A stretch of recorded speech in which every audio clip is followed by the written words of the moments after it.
Let's move now to the money desk. Rupiwa Madzena, hello once more. So we have heard today that government is putting the 6-month ban on scrap metal trading in place, as you reported to us last night, to give itself time to sort of get the environment right.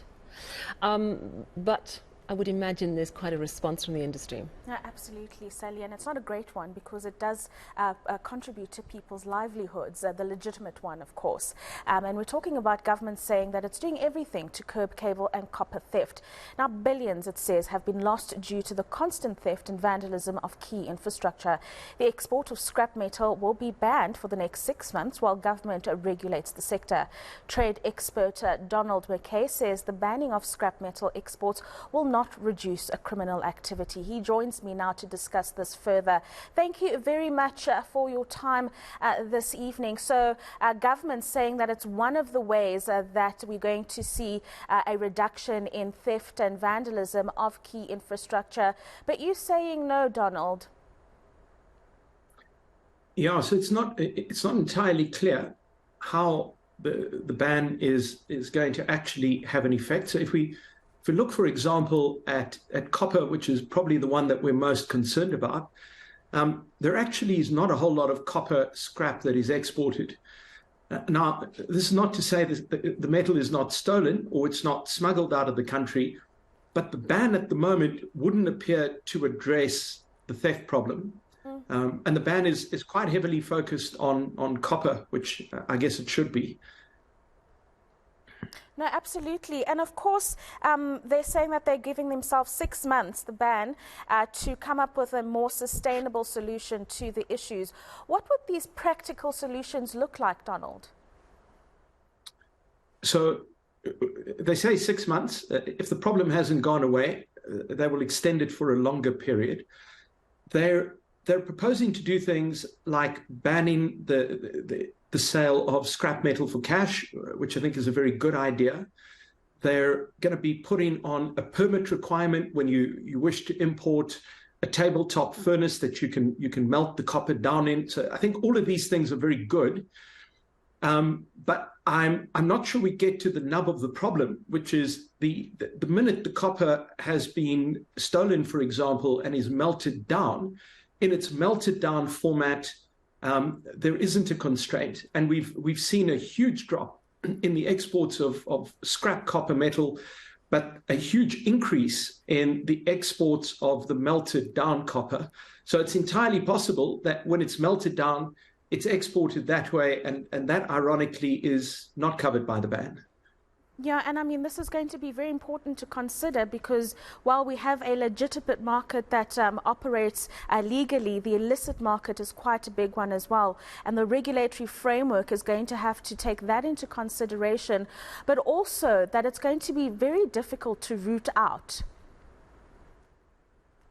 Yeah, so I think the problem we have is that there clearly is a fairly large illegitimate industry that's developed over the last few years, particularly during COVID.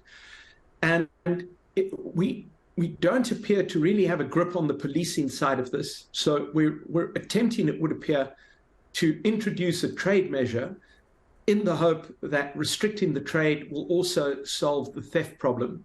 It's absolutely not clear to me that would be the case at all.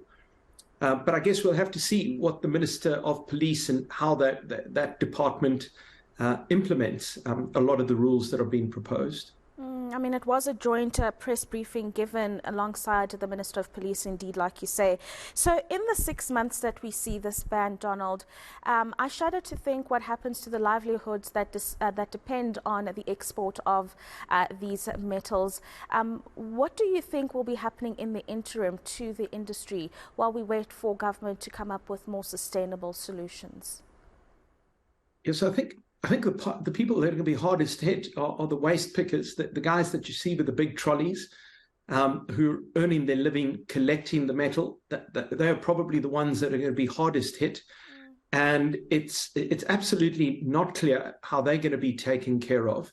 And of course, the smaller yards who are unable, for example, to hold on to the scrap in the hope that the ban is lifted, These are companies that are, in all likelihood might go out of business or might certainly find themselves in quite a lot of trouble.